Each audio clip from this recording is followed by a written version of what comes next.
Okay, I'll probably just get started and some more people will join us. So firstly, Icba Australia chapter would like to acknowledge the traditional custodians of this land throughout Australia and recognise their continuing connection to the land, waters and cultures. We pay our respects to the elders past, present and emerging. So a quick update, we have a lot of non-members here tonight. So for all those non-members, I'd highly recommend to check out the IIBA Australia website. Just you can see the URL up there. The website contains all the relevant information and resources and gives you a better understanding of what IIBA does for the community and the great opportunities and events that we have running. IIBA is a non-profit organization that really focuses on engaging with the business analyst community and help promote it within the market. I would, just over here, you could see the chapter membership. Highly recommend checking that out to see if that's something of interest. With the chapter membership, you get access to events as well as study groups and all that, so highly recommend checking that out. I would also recommend joining our email list. Not only you get updates for New South Wales events, but also all the events that are happening nationally right now, which is super exciting. So yeah, I'd highly recommend checking those things out. So just a quick update with IBA Sydney. So public mentoring. Mentoring for corporate mentoring with Woolies has been completed with the certification in progress. For the public mentoring that's just happening right now, all memberships have been verified and the final pairings are just being all finalized and all that, with it to kick off by mid-October-ish. So that's super exciting. Neve is organizing all that and is doing a great job organizing all that. Yeah. And then study groups. So we're still doing study groups. They're all being run virtually, so available nationally. IBA offers 3 study groups: BADOC, which is the Business Analyst Book of Knowledge, Agile Study Group, and recently introduced the Data Analytics Study Group. So all of them are running up, doing great jobs. Perth is looking to do a BABOC study group. This date's being confirmed, but definitely keep an eye for that. If you've just joined, I highly recommend introducing yourself in the chat feature. And yeah, but we'll go on now. So the major event that's happening is the Business Analyst Professional Week.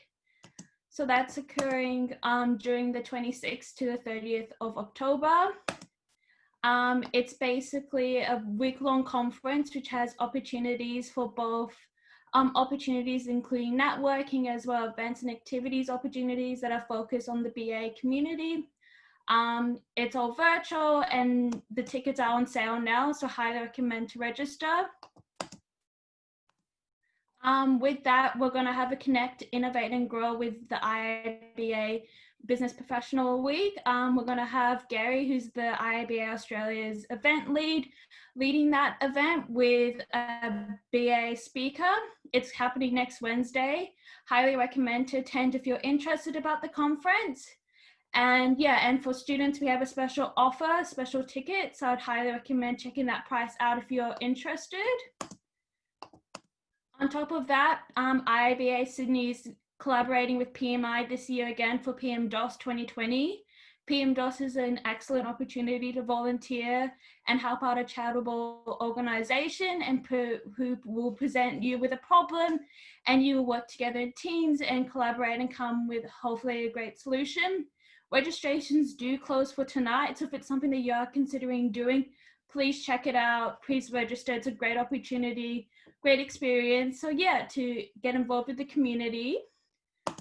So just a quick update on housekeeping. There's a difference between the Q&A and chat box. If you want to ask a question, I would suggest, if you just want to have a conversation, network a little bit virtually, I would highly recommend using the chat box. If you ever have a comment that you want to share or anything else, please use the chat box. Highly recommend it. It's a great way to engage and communicate with one another. And you have any questions for, is that with IIBA or for the speakers and panelists, please use the Q&A function. We have people monitoring it and ready to answer any questions that you have. Yeah, so let's get started with tonight's event. First, we're going to have Kelly, who's going to come on and speak to us. And then we'll have our three panelists, Adam, Mike, and Phil, with Naeem moderating the conversation. Naeem is the IABA Sydney chair, so that's going to be super exciting. So just a little bit about Kelly. Kelly is committed to excellence and optimization, excellence in the process and design of optimization, helping stakeholders discover their requirements and nurturing effective solutions to achieving outstanding results. Kelly is here tonight to talk about her transition into the BA field. So let's give a warm welcome to Kelly. Thank you for coming. Hi everyone. Thanks for the lovely introduction and the opportunity to share my journey. I hope my story is helpful to BAs wherever you are in your career. First, a note on accessibility, and that is the next slide, Celine. Thank you. We're currently viewing slide 1 of a 2-slide PowerPoint presentation. The spoken presentation contains all of the content. The PowerPoint presentation contains supporting headlines only. So if you have any visual challenges, please feel free to ignore the PowerPoint component. For those who are referring to the PowerPoint presentation, there are no moving graphics, flashing or flickering lights, and there's no reliance on color recognition or interpretation. For anyone who's deaf or hearing challenged, because the majority of the content is in the spoken presentation, the PowerPoint slides contain supporting headlines to provide you with context that may aid in lip reading. If you have any feedback though on how I can improve my presentation for your particular needs, I would be very glad to hear from you. We'll now move to slide 2 of the 2 slides. When people ask me about how I became a BA, I have to say there are 6 main ingredients that go into the mix for me, for my journey. First, there's my DNA, kind of. You see, I think I was always a BA, right from the time my DNA first sequenced itself.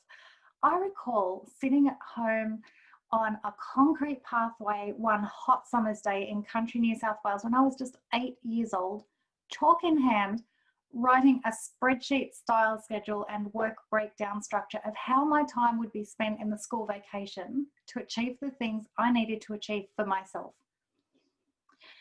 Not that I knew what a spreadsheet was, mind you, or a schedule or WBS, or a goal or strategy for that matter, but within myself, I had always seen the world in that way. It's like events organize themselves into a logical sequence, and the world actually appears as if it's kind of a freeze-framed blueprint of a process in action. I seriously used to move things around our kitchen before I could see over the bench to put things into a more efficient position or rearrange cupboards. I would even rearrange my teacher's desk on occasion to allow for more efficient access to high use items. Never appreciated, ever.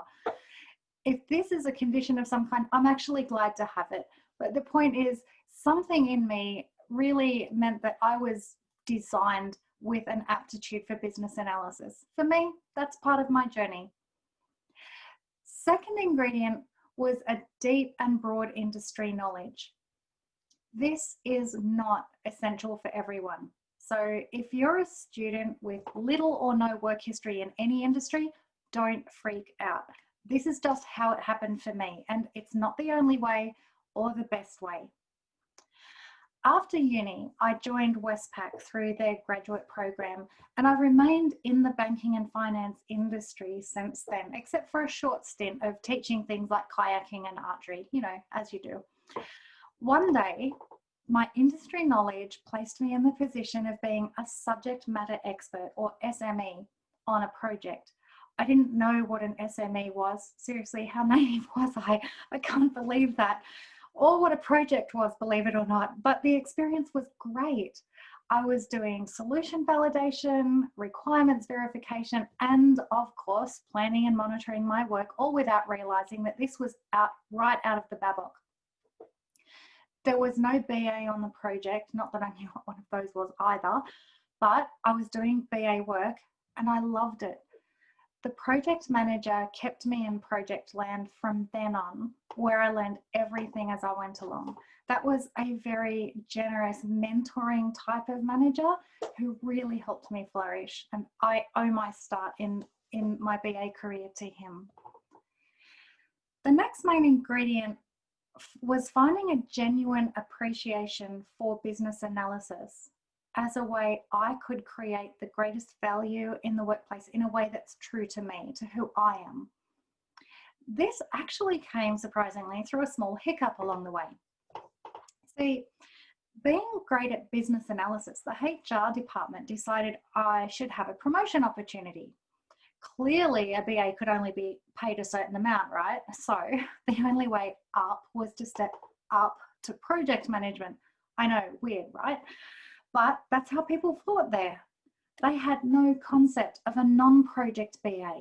So clearly you had to become a PM. That was the next station. Now, no disrespect to PMs at all, but although I was okay at it, I hated it. That's when I really learned what a BA was, by knowing what I missed. I missed the creativity of business analysis work. I missed working alongside stakeholders rather than wrangling them. I missed running my work schedule rather than maintaining someone else's. So I found myself a BA role again and a new, equally supportive manager. And that's where training, the next ingredient, came in. I did a couple of training courses and learned about 15 amazing things that I actually already knew. Now, these were all core BA techniques and outputs that I had essentially invented along the way as a homegrown BA. And in formal training, I learned how and when to best use all of these techniques and what stakeholders to involve, and most excitingly, the names of these techniques and outputs. So instead of people talking to me across the table, it's like, oh, I think we need a blah, blah, blah. And I'd be like, okay, well, I usually do this thingy like this. And they're like, that's what I said. Training, though, is an unending part of life for a BA. If you love to learn, it's probably a great career for you. During isolation, for example, I've attended 48 live webinars and learning events, in addition to about a dozen LinkedIn learning courses and 2 6-week study groups. Now, this is mostly because there's been a huge influx of available programs. And normally, though, I would do a live webinar and a pre-recorded training course about every second week each. So something every week, just to keep up to date. Of course, mentoring is part of my career recipe. I would highly recommend mentoring. I have received a stack of mentoring from really generous professionals around me. Over time, I was referred more and more BAs to mentor in return, and they had the exact same struggles I used to have, but they were having them much earlier in their careers. I didn't want to see one more homegrown BA floundering around without knowing about their own profession. And that's really where my dedication to mentoring and the community of practice model came from. Now, the sixth key ingredient in my journey is certification. I decided to do CBAP certification through the IIBA certification framework, only because it's a more objective sign of professional capability. That felt important to me at the time. The certification process was rigorous, rigorous enough for me to really respect the integrity of the award. It pushed me to grapple more deeply with techniques and core skills I already used every day until I could see how they fit into the big picture of the value I deliver as a BA professional. Now, it's kind of a topic of debate, I suppose, in some places. For a BA, certification isn't like a qualification you must have before you practice. And also the certification process itself doesn't actually impart any knowledge. Instead, it's an objective view or certification, strangely enough, indicating what experience and knowledge you've already attained. Like a QA or QC sticker on your cross trainer, you know what that means. So those would be the main ingredients for me. There is one more thing, which I mentioned before, community of practice. I'll talk a whole lot more about community in the upcoming virtual BA Professional Week. Essentially, without a professional community of practice to tap into, like the IRBA, for example, or a workplace community of practice, your identity as a BA professional is really constrained by your own personal experience and your immediate context at work. People ask you to do bits and pieces and you think, oh, that must be what a BA does, I'll do it. With a BA community of practice, I can support and be supported by BAs all around me and continue to learn my craft, because there is, as I said before, no end to learning business analysis, not ever. If I ever get to the next what next moment, I don't have to bob along wondering about my options. There's a whole world of BAs out here who support one another and share their experiences, and I love being part of that world. So that's my journey. Everyone has their own experience, and to all the up and coming BAs, I would say go for it. This is an amazing profession that is simply never boring. And if I haven't taken up too much time, perhaps I could take a couple of questions if there are any for me. Yeah, I've got a few for you. Thank you so much. That was really insightful. The first question I have here, what are some of your duties as a BA? What's a typical day like for a BA? Oh, yes. So a typical day would be either full of meetings and engagement with stakeholders, or the exact opposite, locked away somewhere, researching, creating models, writing requirements. I tell people my tasks are essentially to draw pictures, tell stories, and educate people. So in that sense, I'm a lot like a preschool teacher. But the education bit, it's mostly about my role, believe it or not. So in terms of educating about process, a lot of people want a particular deliverable, for example, and they can become frustrated if they see other stuff happening. They're like, oh no, this is going to be analysis paralysis. Why do you need to do a context diagram? Why do you need a functional flow diagram? Well, I need those to create what you asked for. This is my process. This is how I get there. It would have no value if there were missing functions or missing processes in the end result. But in terms of the BA role, it is super common to be asked to do test analysis, change analysis, project coordination, data analysis, training material preparation, you name it. It all goes toward the BA. Just all kinds of people. Like, would people ask a painter to fix their house wiring? Or would they go to their baker and say, hey, can you work on my car for me? I really don't think so. So as much as, I will pitch in. Any day I'll pitch in and help the right professionals to be successful in what they do. But I'm not about to cut them out of a job and do a horrible job of their work, because then I just look woeful. So there's a lot of respectful education that goes on in a typical day. Perfect. Is BA certification worthwhile? Like, what was your certification journey? Was it easy, difficult? What were the challenges that you faced? Oh, that's really interesting. Like I said before, we don't really have to be certified to practice our craft. Like a plumber or a doctor absolutely must.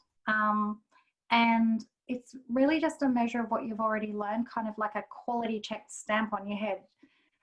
I did find it a highly rigorous process, which I guess is the same thing as hard. I had to study hard, but because of that, it's really worth something. Nothing worth having comes easily. I think there are two clear benefits I can see. For me, it gave me confidence, and that's valuable. The second thing is it's a very useful, as I mentioned before, objective certification of what you know and can be expected to do.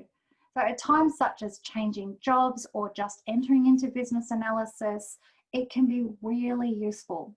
But maybe expect to have to educate your interviewers about it, because if you've got a little bit of an elevator pitch about what your certification means, that could be really useful until CBAP and CCBA and so on becomes as well known as something like MBA or PMP.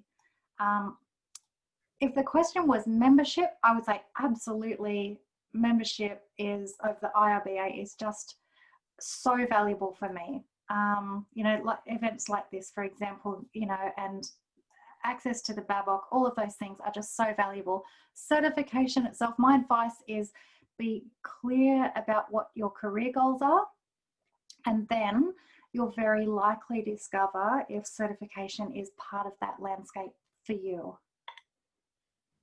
All right, thank you so much. Really appreciate having you on, Kelly. Do you have anything else you'd like to add? Nothing new, just that if you are considering a career in business analysis, it really is good. I've never regretted moving into business analysis, and it's just a really, really creative way to provide value in the workplace.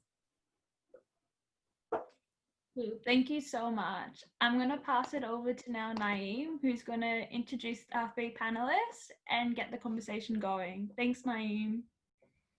Thank you so much, Kelly. Thank you, Celine. Thanks for such a good knowledge sharing speech, Kelly, with us. It's really exciting. And Kelly is one of the speakers for our Business Analysis Professional Week as well. So if you join for the Business Analysis Professional Week program, you'll be able to hear more from Kelly. So today, we're particularly very excited about this session because this is something we wanted to do from the beginning of this year. We really wanted to have a face-to-face session where we could bring quite a few recruiters, training service providers and others, where our members and the students can come and interact with each other. But I guess in the current situation, this is the best we could do an online webinar where we can connect with everyone. We're very excited. We have around 200 people registered for the event, and around 40% of those registrations are from students.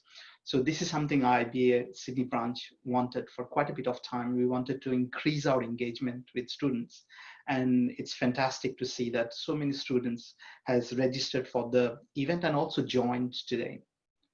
So other than students, we have quite a few IBA members who are in between jobs or planning to change jobs, or we also have IBA members who are actually currently considering to move from a different than a BA role, but wants to get into a BA role. So maybe they're working as a software developer, maybe as a tester, or maybe work in a different business function like HR, finance, or maybe working in the compliance department in a bank, financial analyst, HR analyst, implementation consultant. A lot of our members who wants to actually come back and work as a BA within their organization or functions or industry. So it's really exciting to see that it's a mix of people with different needs. And as part of the registration process, we asked you to submit questions that you want to ask to our panel. And we are overwhelmed with the number of questions we have received. So we'll be asking some of these questions to our panel, and also highly encourage you to put the question that you have into the Q&A section. And I'll also encourage everyone else to go to the Q&A section, and if you like the question, then click on the like button. It just helps us to make sure that the question with the highest likes get answered. So please put your questions and also like them. Now, just to introduce our panel, it's really very exciting because we are actually working with our panelists for quite a bit of time. Them and their organization are one of the biggest supporters of IBA. Sydney branch in Sydney market. So first want to introduce you to Mike Boutel. Mike is the head of training for PM Partners Group. We have a very long relationship with Mike and PM Partners. Mike is a well-recognized facilitator. He has also spoken in our professional days event, and also he's a really good thought leader in the market. Has PM Partners trains around 10,000 professionals every year. So you can imagine that amount of experience he has in the training and also in the industry. Thank you, Mike. Thanks, Naeem. We also have Phil Wilkinson. He works in Paxis, and he is working in recruitment and also in Paxis for more than 20 years. Phil looks after the large accounts of Paxis in banking, insurance, telco, and public sector. He's also very hands-on, so it's not that he only manages the contacts. He also actually get into the recruitment process of business analysts, and he has recruited hundreds of business analysts for his clients. So again, Paxis is a big supporter of IIBA Sydney, and we work with Paxis, and their help is always highly appreciated. Thank you, Phil, to agree to join with us today. And of course, our third panelist is Adam Scanlon. He's the Senior Principal Consultant for Charterhouse. Adam looks after the business transformation and project services team in financial services in Charterhouse. Again, he's one of the finest recruiters I've worked with. So it's a really good experience working with Adam. So, and he looks after the people who are looking for jobs very well. So thank you, Adam. Thanks for joining with us today. Thanks, Naeem. So the first question I have is actually for you, Mike. So what we have done is I've just gone through the questions we got and decided to ask those questions first, and then we'll go back to the Q&A. So the question I'll be asking is actually from you, those who are attending today's session. So the first question to you, Mike, is how to kickstart career as a business analyst? How does someone transition into business analyst career from non-IT background?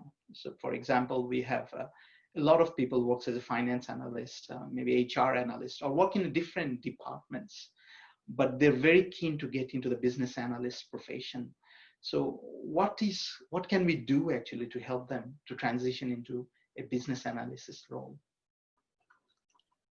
Yeah, great question, Naeem. First of all, can I just say, I'm sure on behalf of Phil and Adam and Kelly, that congratulations to you, Naeem, and to your volunteers for putting this together. To have 200 people sign up to a webinar is a fantastic achievement. So congratulations to you guys. And it's important for everyone to realise that this is a volunteer organisation. So all Naeem and all his volunteers are doing this obviously completely free. So it's fantastic to be part of this. And so congratulations. And in answer to your question, I think it's even more relevant now with what we all have been through since March and what we're still going through. And certainly Melbourne are struggling a bit at the moment, but they seem to be getting better. And people are having to think about their careers. They're having to think about, you know, do they want to move into business analysis? Do they move into project management, or do they want a different career altogether? And I think that the whole non-IT thing when it comes to BA, personally, I don't agree with that. A lot of people think that business analysis is just for IT. In my experience, business analysis is for any part of any organisation that's going through change, not just IT. So I think that bit is a little bit irrelevant, really. But what I would do, and I take this from what Kelly said earlier, you know, what are your career goals? I think it's really a case of sitting down and working out what it is that you want to achieve with your own career. Also think about what do you currently know already? Where are you within that career? Are you just starting your career, or are you looking at transitioning to a different role? Are you with a large company and you want to go into a different part of that organization? It's also worth looking at what you currently know and assessing that against maybe the BARBOK. So if, for those of you who haven't yet got a BARBOK, then you can download it, I believe, from the IAB website. And take a look at all those knowledge areas and see where your gaps are. That's definitely worth looking at. Obviously, it makes sense. You must join the IOBA. Little push for you there, Naeem. Join the IOB. Make sure you network with everyone there. Join the events, and obviously join the mentoring program as well. That's obviously really important. But network. Attend all the meetup groups, as Kelly was saying earlier. How many webinars have you attended, Kelly? That's really impressive. But for those guys, just keep attending those webinars and do some other kinds of learning as well. Certainly, again, I come back to Kelly's thoughts about, you draw, a lot of your day is drawing. I see lots of people that need to explain something on a picture and they're still doing stick diagrams for people, which is quite funny. So, things like that, learn where you've got this free time, or should I say not free time necessarily, but more free time if you're not commuting. Learn how to draw properly, draw pictures. There's a whole lot of different ways of doing that and different courses to go on. Learn how to use collaboration tools. We use Mural in our training, MURAL, it's brilliant. And obviously, and I would say this, being a training organisation, get yourself qualified and follow some of our courses. Now, I'm lucky because I've got Jordan also on this call, and Jordan might be able to just drop in a couple of little links on the chat in a minute. But certainly have a look at the qualifications. Obviously, PM Partners qualifications are all linked to the IIBA way. So just get yourself qualified, make a difference, learn some stuff, and then try to look at embedding that. So yeah, I think that's one of the things you should definitely consider. Fantastic. Thank you, Mike. Thanks for the answer. So the next question is for Phil. So Phil, as when you meet a BA candidate, what do you look for in terms of a good prospect for your clients? I tend to look at a candidate through two lenses. One is the core skills to actually do the job. So do I think the person could run a workshop? Could they get the people to actually attend the workshop in the first place? How will they go creating sense out of a lot of different opinions, different views? How will they manage people? And then secondly, I just look at them in terms of their personality, and would I want to work with them? Like when you're at work and it's pretty busy, everyone's trying to do a lot of things. People have their own opinions. They want to try and do certain things. I need a BA who's actually likable, that people will want to spend time with, because if they're not one of those, if they don't have that trait, how will they get the best out of the workshop? So I tend to, when I interview people, I tend to look for what I call a likable nerd. Okay, so you've got to be a nerd because you've got to be really good at your core tasks, and you've got to be likable because if you're not, people might not want to work with you. So those are the kind of lenses, the core skills, and then the personalities and how that comes across. Thank you, Phil. I think it's really important that you can work with your team. And as a BA, like I often put into a very unknown environment with people I don't know. And I have to work actually through those people and get the information I need to get out of them. And it's so important having the right personality and ability to interact with different people, understanding people, and get the best out of them. I fully agree with you, Phil. And so the next question is to you, Adam. So what opportunities are available in the current job market as a business analyst? and what skills are in demand for entry-level and experienced BAs in current post-COVID scenarios? Or actually, we're still in COVID, maybe. Yeah. Well, yeah, thanks for your kind words earlier, and thanks for the invite this evening, Naeem. I think over the past 6 months, it's the job market. It's obviously been it's been tough for all, but we've seen consistent job flow across business analysis, whether that be across regulatory pieces of work, digital BAs, companies looking at digitalizing the business on the back of COVID. And some technical BAs as well across large-scale data migrations and ERP implementations as well. In terms of entry-level roles, I think the key is with the lack of experience is very much performance in interview. How do you come across? How is your stakeholder management skills? Can you articulate what experience you have, whether that be through an internship or work experience? And if you show that you're proactive and you've got a willingness to learn, and I suppose kind of a willingness to listen and learn as well. In terms of experienced BAs, on the back of COVID, we've definitely seen a lot more specific requirements around whether that be specific projects or certain domain experience, as everyone's working from home as well. So new contractors starting in particular need to hit the ground running and be autonomous and kind of take lead.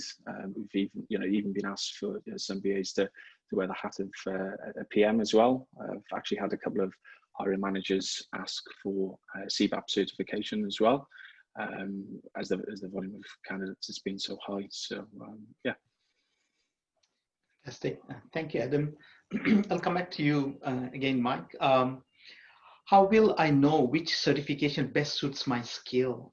For example, a lot of our attendees are actually from different industries, or they're working in different IT services. Some of them are testers, some of them are implementation consultant.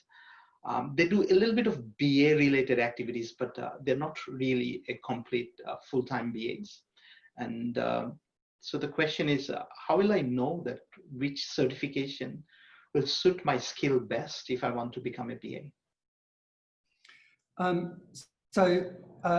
Again, it's a great question. I think what you've got to look at on the certifications that are linked to the IIBA is that sometimes you might not qualify to do that certification. So it's a case of researching which qualification you want. Now, the IIBA offer 3 main ones, which is Ecba, Ccba, and the CBAP qualification.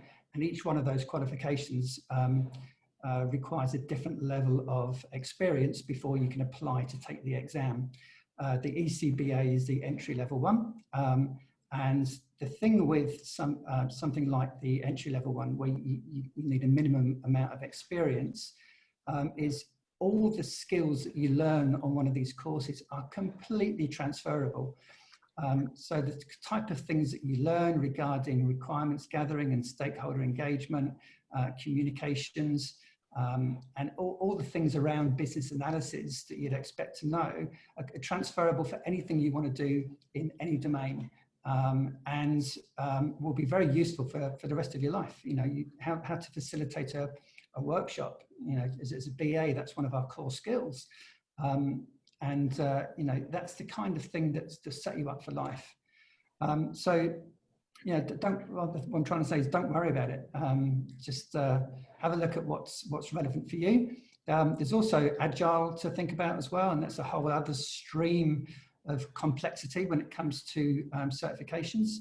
If you're working in a highly Agile organization and you want to be a BA, then you should really consider doing something like an Agile BA course as well. The good thing with that one, there's no prerequisites and experience. You can actually get that qualification quite simply. Yeah, I think that might answer the question. But feel free to chat things in the chat, and I can come back to them later. Thank you, Mike. And you're right, in agile environment, the BA role is evolving. A lot of BAs actually has taken the hat of product owners. So they moved into the product owner role in agile team.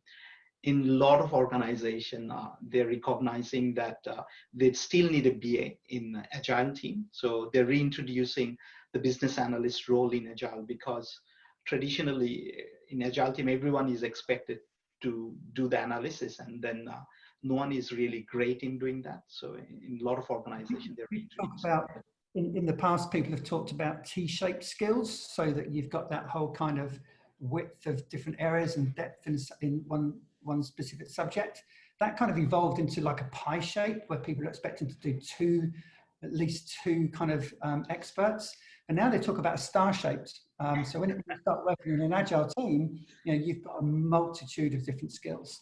And I think that's becoming more and more relevant, especially in this agile world. Absolutely. Thank you, Mike. Again, coming back to you, Phil. So the question from the audience is, would you recommend business analysis as a career? How the traditional BA role is transforming? This is a BA learning lesson conference, yeah. So definitely 100% BA career is a good thing, right? It's look, the way of work in the world is changing quite fast. What was relevant 5-10 years ago is not that relevant now. So you're always going to need people to try and figure out what is it do we need. How do we pull the relevant people together, and knock out, use case or requirement documentation? You're always going to need that. And with that pace of change, there's so much stuff to learn. I'd see the BA, those core skills again, you can apply them in so many different domains, and domain means, it could be in marketing, it could be in technology, wherever. But yes, it's the fascinating part of the world's work. You're basically trying to figure out, what do we need? What do we need to do well in this crazy changing world? So I definitely recommend it. In terms of how's the role transforming, as you've said, Naeem and Mike, a BA these days can wear a lot of hats. I think the key thing to the business analyst is probably the word business. So you can come to the BA role from any part of the business, really. In terms of career path, it's certainly changed over the last decade. A lot of the guys we hired into a big yellow bank 10 years ago, they're now either project managers, scrum masters, product owners. Some are quite happy being a BA, which is great, but there's certainly a lot more choice now in terms of where you take that BA role. And as the agile world continues to drive how we work, BAs, their role is becoming a lot broader. So if you want a career that has a heap of interesting stuff and a lot of change, business analyst is pretty much up there. Yeah, absolutely, Phil. And IBA recognizes that as well. So IBA actually creating additional materials for those who wants to focus on data analytics, those who wants to focus on cyber security. So, and even Agile BA, so IBA recognizes that it's evolving, and also IBA is also extending those things. To be honest, we do analysis every day and every type of role. And it's in future, I think what we'll expect from the BAs is some kind of specialization, whether it's a business function, so HR, finance, or if it is an industry, so financial industry, insurance, telco, or even a product. Some of the BAs are nowadays are quite technical, so you'll see that often recruiters and the employers are saying that I want a technical BA who is specialized in web technologies or exposed to projects in different technologies. So that traditional BAs who just do process map and requirements, it's evolving, and definitely your Babok and the traditional business analysis knowledge is the basic. You have to have that. And IB also recognizes that you should try to get some kind of specialization. That's what will really help you to move forward. And you're right. The word business is a good thing, and sometimes it's a bad thing, because if you're into transport, you probably can't get a job as an insurance BA, because later on, when you've got 10 years experience, the companies do try and hire within their own business area. That's right. And then that's often a challenge for the BAs when they want to change industries, because often employers look BAs from a particular industries.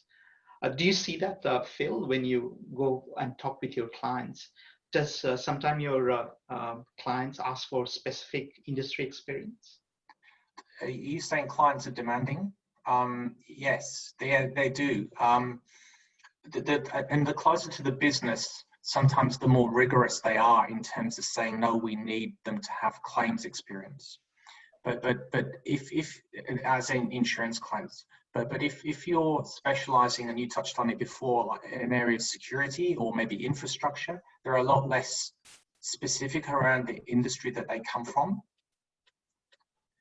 So it's quite a you know, if you do specialize, then you probably will be able to move industries more than a business analyst who mainly works in banking or insurance. Yeah, makes sense. And some of this highly regulated environment, they do have a lot of compliance and I want people who understand those environments. I think it makes sense. So I'm going to you, Adam. So a question from one of our students, actually a couple of the students asked similar question. Can you give us some tips to get a BA internship opportunity when we're still a student? So if I'm a student and I'm studying business analysis and I want to get into the business analysis role, what are some of the opportunities, or what are some of the things I can do so that I can reflect those experience in my resume? So when I finish my degree, I have a better chance of getting into a job. Yeah, that's a great question. I think work experience is important, and I think Mike mentioned it earlier. It's very much using your network as well. Internships are fairly competitive as well. Just from speaking with some of my talent acquisition and HR network who have been working on internship opportunities throughout COVID, because recruitment elsewhere in the business hasn't been there. They've just said how competitive it is. So I think to be resilient as well, and to not get disheartened if you are applying directly for internships and you're not getting much luck. It is competitive. So yeah, use your network, LinkedIn, university resources as well. I think that's important.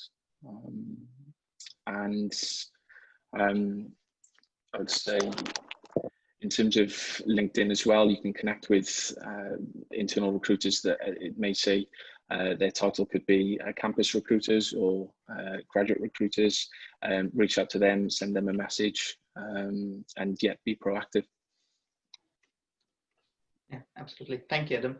I can share some of my experience on this as well. Often I have a lot of young BAs and students try to have a coffee catch up with me.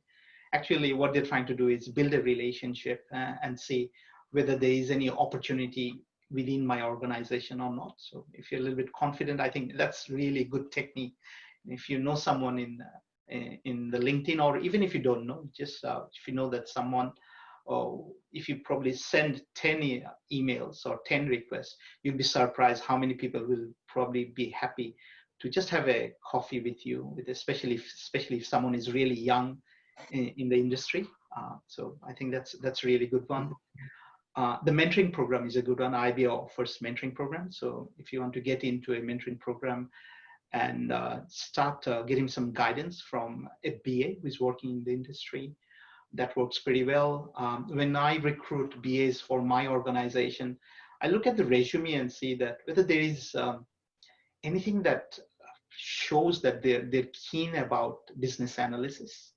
So for example, if you're a member of IBA, that's something shows. If you have organized something in your university, an event or anything to do with business analysis, that's another way. If you volunteer in organization which has something to do with business analysis, that's another way. So just showing some evidence that you're really passionate about it. So having a certification, doing a course, doing some work experience, all these things really helps. It creates an impression that you are serious about this role or this profession. So I'll go back to you, Mike. So now with the COVID, the unemployment is really high, and I believe a lot of people are trying to reinvent themselves and trying to learn different things, trying to build different capabilities. What are some of the trend you're seeing in the market around capability development for the business analysts? So yeah, with regards to unemployment, you know, we've all been hit in one way or another in the last 6 months. The way I look at it is that some organisations have actually benefited from this. So if you look at maybe Coles and Woolworths, for example, you know, they're selling lots more toilet roll than they used to sell. Lots of organisations have had no effect at all. But some organisations have obviously been really hard hit. And you just take Qantas and Virgin as examples of that. So there's probably, and I'm not a recruiter, but so Phil and Adam can confirm or deny this, but I'm fairly convinced that there's going to be a flood of people that have already entered the market and potentially are more likely to after, was it yesterday or the day before, when some organisations won't qualify for the next round of JobKeeper. So, you know, if there's more and more BAs entering the market, then you know, it's really a case of using the time that you've got if you're looking for work to upskill yourself. And what we're finding is that those people that are currently out of work and looking for the next contract or for their next role is they're on the phones and they're talking to us. So they're talking to people like Jordan and asking for advice. And Jordan's a professional development consultant. She knows what's going on in the market. She knows what organizations are asking for. What you've got to look at is, you know, what's your differentiator? You know, you're up against two other people. You just happen to have your CBAP certification and it's up to date and it's relevant, and you're a member of the IIBA and you're attending all the meetups and the webinars. That's the differentiator. That's going to make you stand out. And we're finding that, you know, obviously we got hit really hard. You go back to March when we closed our classrooms. Now for us, that was huge. You know, we had, we're teaching 10,000 people a year. So you can imagine we had nearly 1,000 people already booked to attend courses and we closed our classrooms. But what that meant is that we had to pivot really quickly and offer all our courses virtually. So what we're finding is lots of the people currently in transition, should I say, in between jobs, are just using our coming onto our virtual courses and sitting at home and doing something like through Zoom or we use GoToTraining and getting themselves upskilled and using this time to get that differentiator. In fact, more and more, we're finding now that more and more individuals, rather than corporates, are attending our courses. So that's what the trend that we're seeing. And also, like I said earlier, people are also not just doing our courses, there's other things that they can do as well. Like I mentioned earlier, you know, get to learn how to be the best presenter, how to run a really good workshop. There's lots of small courses that you can find. We had another interesting one as well, is get yourself qualified for something like Lego Serious Play. So you know, using Lego is sounds like very childish and a bit silly, but when you've got a bunch of adults playing Lego and they're getting outcomes from it, that really is exciting. So, you know, get yourself qualified with something like Lego Serious Play. It's that's the kind of trends that we're finding. In fact, if it's okay with you, Nine, I might open it up to Phil and Adam to see if they're finding that you've got more and more people entering the market. Yes.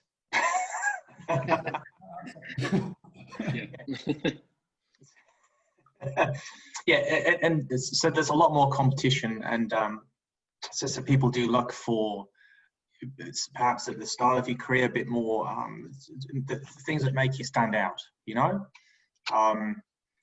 It's something that you can actually talk about at an interview, something that would make someone go, oh, this person looks quite normal, you know, I'll get them in. Or you know, at the more senior end of town, maybe 15, 20 years experience, that kind of level, they're really looking for very closely fitting the job spec. So maybe 2-3 years ago, we'd look for 8 out of 10 things that the person would meet the requirements. Now it's more like 9, if not 10, because there's a lot of candidates out there looking for work. And what about you, Adam? Do you see a similar thing? With the... Yeah, I think I touched on it earlier with the you know, senior and experienced BAs. It's a lot more stringent. So whereas you know, pre-COVID there could have been some leeway, the requirements are, you know, 95 to 100%, and hiring managers are in a bit of a kind of luxury position to ask for that, because they know there's a lot more candidates on the market. But things like CBAP do, you know, separate candidates. You know, it's the difference between potentially getting an interview and not. The other thing I've seen, and again, I don't know if that's you've seen it as well, Phil and Adam, is my LinkedIn request for connections is gone through the roof, where people are trying to connect all the time, which is fantastic and reassuring. But it's quite interesting now that people are wanting to network. You know, they need to find the right people with the right connections. Yeah, definitely LinkedIn, without a doubt. Really helpful. Back, Jordan, you might have your LinkedIn link there as well. Yeah, thank you, Mike. Thank you, Adam. So, question to you, Phil. How has COVID changed the BA job market opportunities in Sydney? So, during this time, how is it different than what it was before March? And as people have alluded, it's kind of industry specific. So if you're working in Qantas or flight or travel, you're stuffed. If you're working selling booze like Woolworths and Endeavour, they've got quite a lot of work on, you know. So anything to do with retail, transportation, that's been going pretty well. The market that Adam and I work in, the finance market, that's kind of been affected by the Royal Commission primarily. Yeah, a lot of compliance pieces, a lot of divestments where companies are selling businesses they don't want to be in anymore. And there's a lot of opportunities coming out of there, but they do tend to be more contract based. So they might be looking for BAs with 10, 15 years experience. At the more junior entry level, it may have resulted in companies kind of slowing down those jobs. It's not a market I do a lot of work in, though. And you're right, like a lot of my friends who are looking for jobs, many of them actually get into banks, and most of their focus is around actually compliance related activities. A lot of big banks are hiring in the compliance team. And also some of the aged care, they're also started looking into proper BA roles at the back of the Royal Commission. I think they got some hit, but their need for BA is a little bit different than, I guess, more matured industries. So a question for you, Adam. So it's a little bit of challenge, like post-COVID, like in 2021, 22, what do you think may happen, like when we are going to come out of it? And it looks pretty good, actually. Hopefully post-Christmas, things will be a lot better. What kind of trend we may see? Do you have any prediction around there? Sorry, can you just repeat that last bit? Was it post-COVID or next year? Next year. Next year. 2021. Yeah, I think I get asked it a lot. I think it's pretty tough to say, to be honest. What I've seen is at the big banks, there's still a lot of contracting across, regulatory compliance.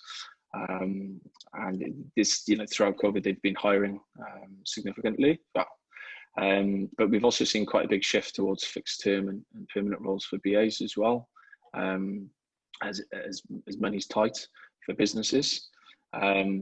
So in terms of kind of a trend for next year, again, it's hard to say.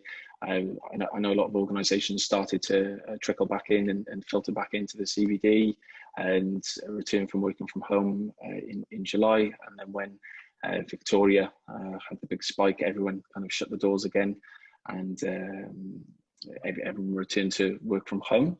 And that really did impact the confidence in the market as well. A lot of processes were taking, up to kind of 4 to 6 weeks, and a lot of initiatives still haven't started.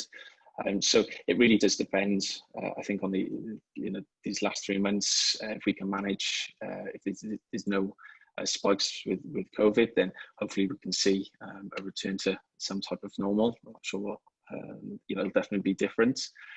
But yeah, it's hard to I suppose, predict exactly what will happen. Yeah, absolutely. Thank you, Adam. May I ask the attendees to put their question in the Q&A?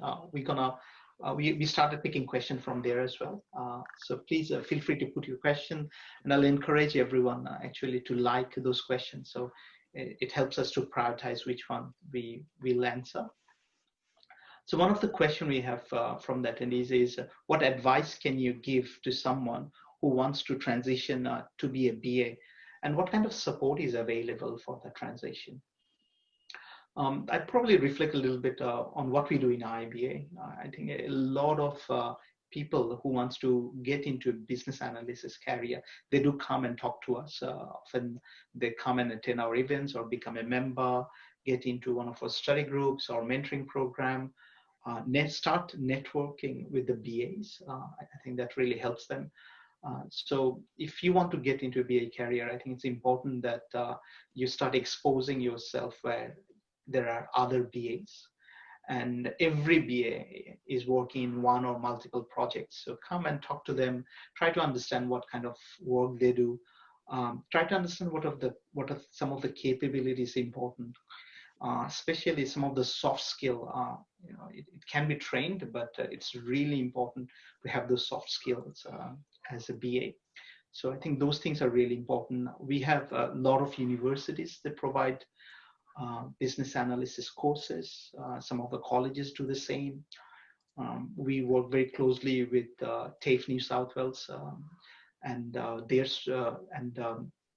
I think that you can go and do some courses there if you have time. And again, we have a lot of people who wants to actually learn pretty quickly. For example, we often have members who say that I don't have 6 months to come and attend a study group.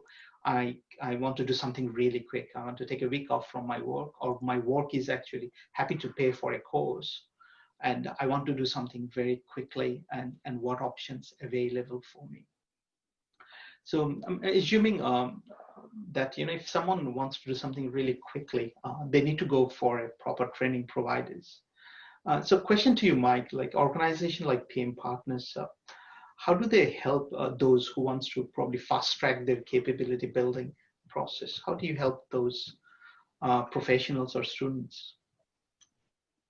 Yeah, so we have within PM Partners a group of highly specialist professional development consultants, including Jordan, who's on this call, and their job is to keep close to the market, keep an eye on what's going on, but more importantly, try and set something up for that individual to make sure that they're on the right course, they've got the right experience and the right knowledge and the right looking for the right outcomes. And we support individuals and organisations actually through that career development, right from the start, right through to the end. There's people that we dealt with 10 years ago who are coming back now to do maybe the Ccba course or something like that. Excuse me. We also have some of the Ccba course, for example, it's 5 days. It's full on. It's hard work. So we prepare them by talking to them first, maybe giving them some pre-course work. There's lots of things within the course that they get to help them apply for the exam. We give them free spreadsheets and free templates and things like that. So that's how we help. The other thing we do is we offer crazy prices to anyone that's an IIBA member. So as long as you've got your membership number, you give us a call and we'll give you some big discounts. That also helps take the pain out of paying for some of these courses.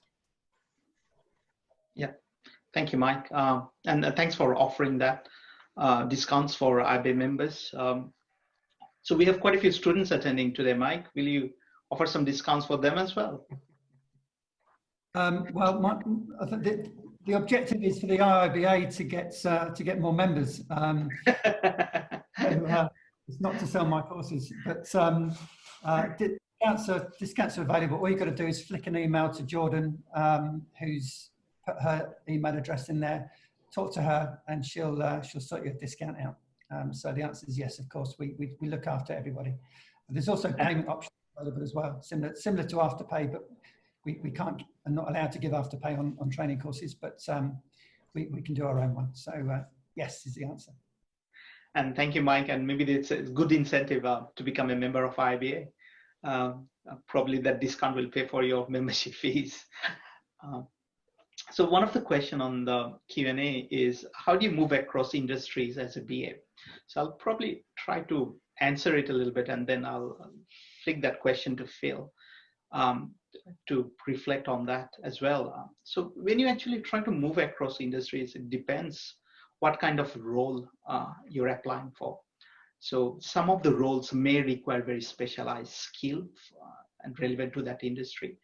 And for those ones, if you don't have, then often one of the things that you may consider to do is get into that job description in a bit more detail.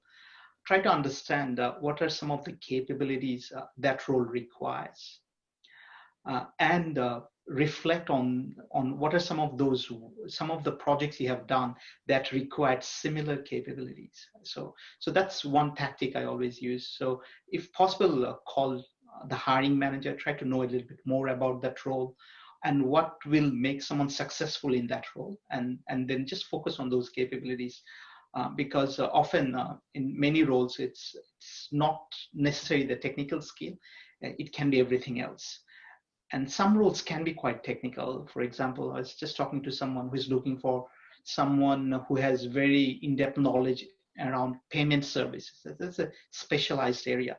So for those ones, it may not be the right role for you. So probably just pass those one and look for the one where you can actually have evidence of demonstrating some capabilities. But again, some of the projects just requires analysts. It doesn't really matter. They just need a good team member who can work within the team, understand how people are responding and reacting, and adjust their approach around that. So for those ones, the industry experience can be desirable, may not be essential. So that's what, from my personal experience, what I felt. What do you think, Phil, as a recruiter? How someone can approach if they don't have relevant industry experience and the job description says that it's desirable? In this market, that's quite tough. You know, so there is a lot of competition out there, people with that experience. The more senior you get, the more pigeonholed sometimes you can become. You know, you are a finance BA, you're a retail BA. But then that's just mainly working through the network of the talent acquisition and recruitment people like myself and Adam. if you wanted to move industries, and it's also probably a tip for people who are looking to get their career, you might want to try and reach out to your own network if you can. Because if I'm looking to hire a BA with, I don't know, divestment experience for whoever, that role is formalized. It's come to us, right? So it's a formal process. But if you're a candidate or if you're a graduate looking for work, try and use your own network, because that will often get to those roles before we get them. And you know, if Naeem, you've got 10 years work experience at Qantas and you're pigeonholed as an airline guy, but you know someone who works in banking and they think, yeah, that guy's all right, he actually works really hard, he knows his stuff, he can work a room, you'll get that opportunity before it even comes to someone like me. So I'd say to anyone looking for work, and this is, I do a fair bit of coaching, is have a think about your own network. And that might mean your university network. It might mean your personal network. It might mean your family network, you know. Reach out to people on LinkedIn. I think there's a common theme here. LinkedIn's free, you know.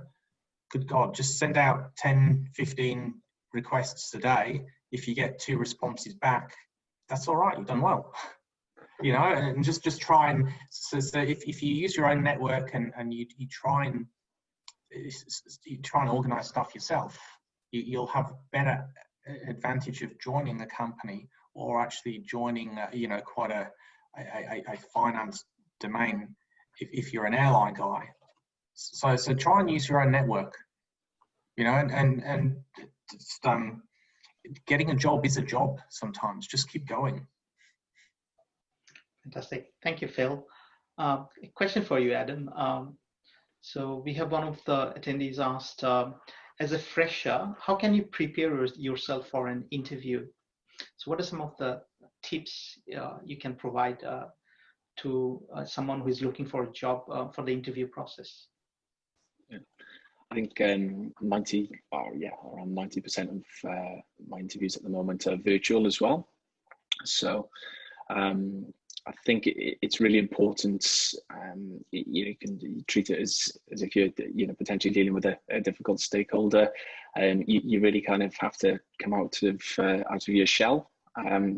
So for me, you know, the first point is, you know, when I'm interviewing a candidate, if they, you know, initially just thank me for their time, you know, straight away just say, Adam, thanks for appreciate you're busy. Thank you for taking the time to speak with me.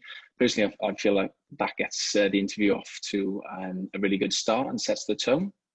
And so, and it may sound simple, but you know, a lot of candidates, you know, fail to do that. Really try and build rapport at the start as well, and try and get to know the interviewer.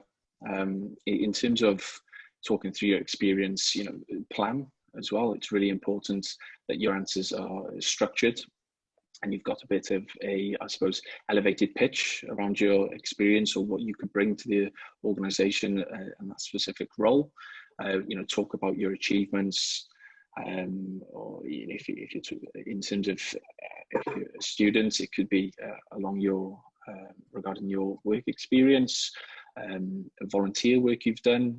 Talk about if you're a member of the Ecba, you know, courses you've done. And I think for me, a part that gets overlooked a lot by candidates is questioning. I think a lot of people ask kind of bog standard questions.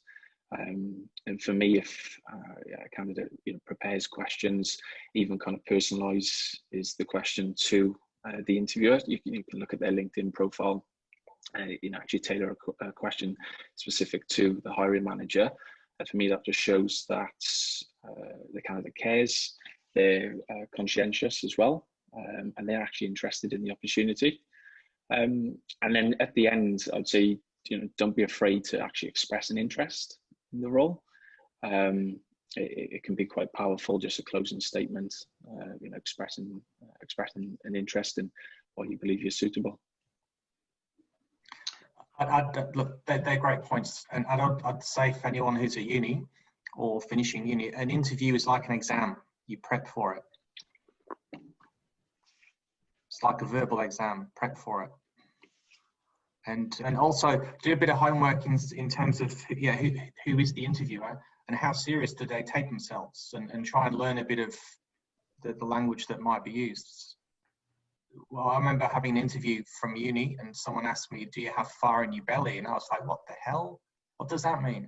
You know, so try and do a bit of learning around maybe some of the common phrases that might be used in the interview. And you can use LinkedIn for that as well. Any you know, any common points on their LinkedIn interests, and just that you can use to establish rapport, I suppose. Yeah, and LinkedIn is so important, and your resume and your LinkedIn profile has to be consistent. So be careful about that, because everyone checks.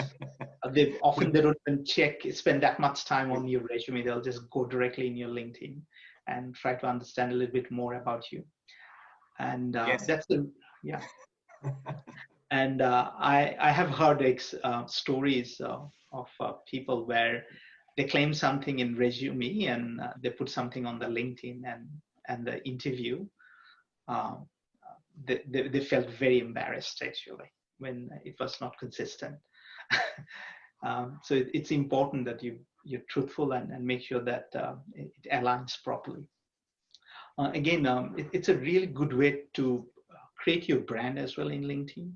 So if you're passionate about something, if you can write a thought leadership piece, or what kind of post you're doing, that kind of shows as well what interests you. So especially those who are young graduates, I think I'll highly encourage you to take LinkedIn seriously, because often you cannot create some of the things immediately. You're actually building your profile over a period of time.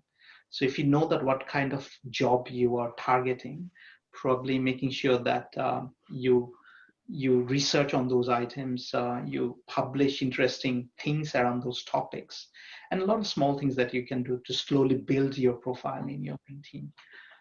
So that will be a really good thing to do.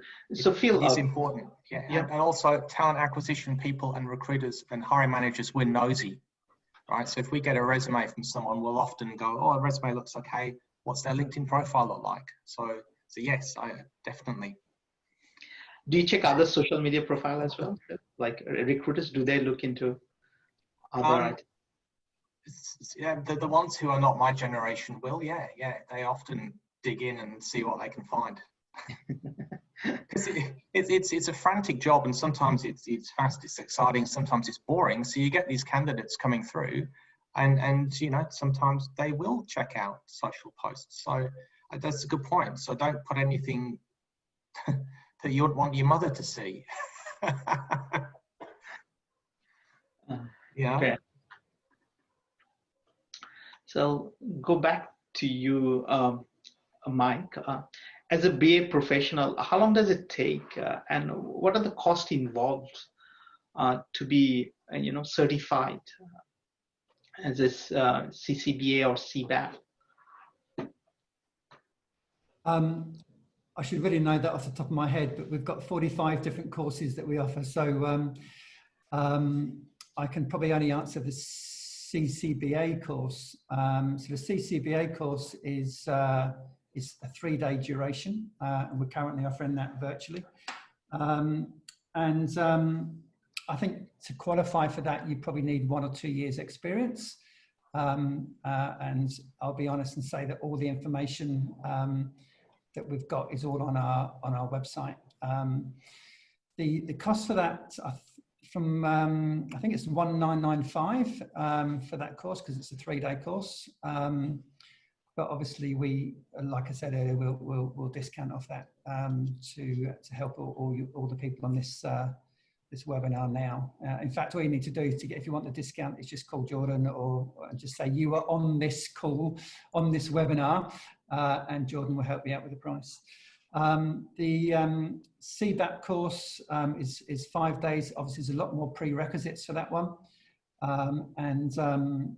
I don't know the price of that top of my head.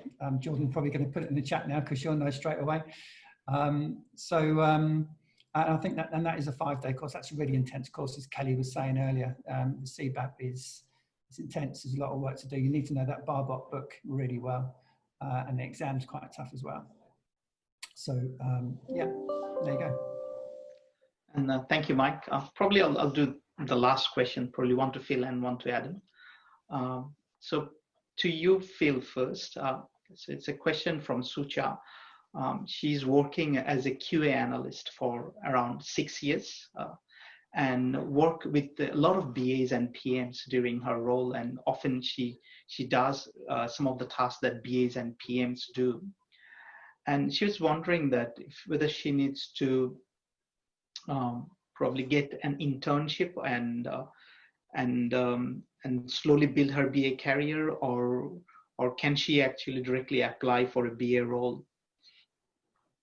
And sorry, is she currently working? Do you know? She's working as a QA analyst, so I'm measuring probably doing a lot of testing for the solutions. My thoughts are, if you're looking to change your role, you're probably best doing that in your current company.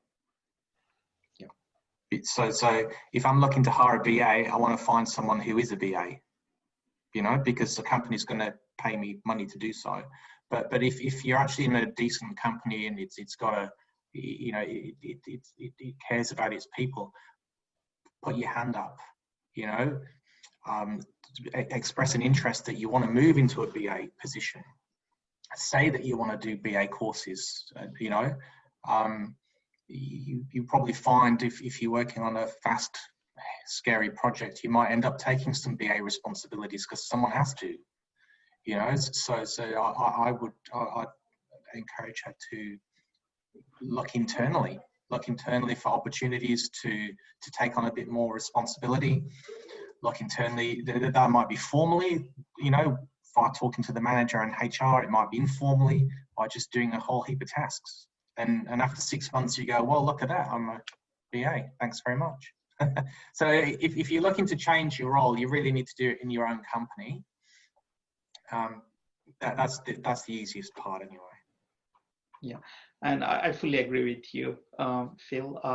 If you work in a decent company, they will give you opportunities, or you can go and ask for it. And I've seen my friends and colleagues who even volunteered to do a project or get into a role, or push themselves into a project and try to, you know, get exposed and slowly move into that role.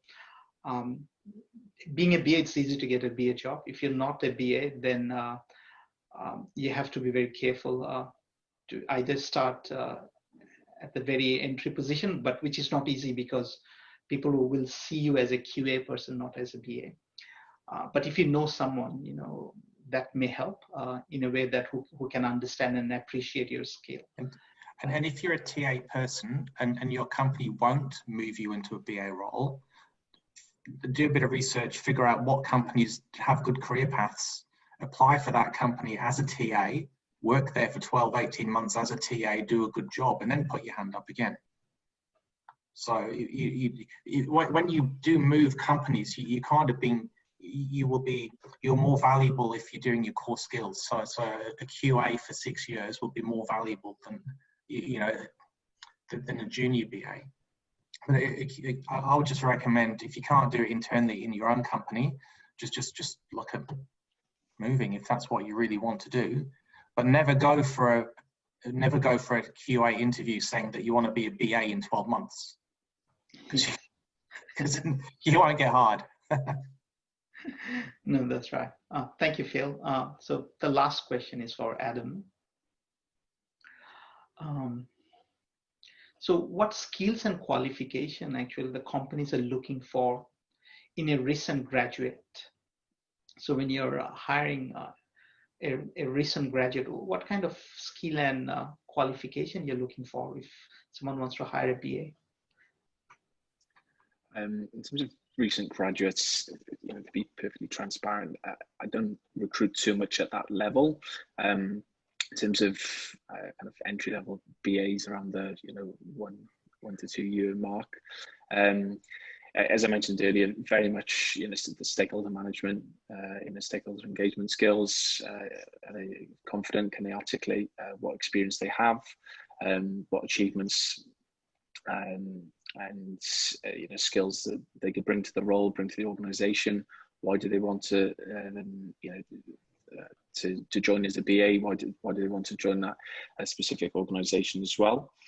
And again, it just comes down to performance in an interview at that level as well. I think Phil touched on it earlier.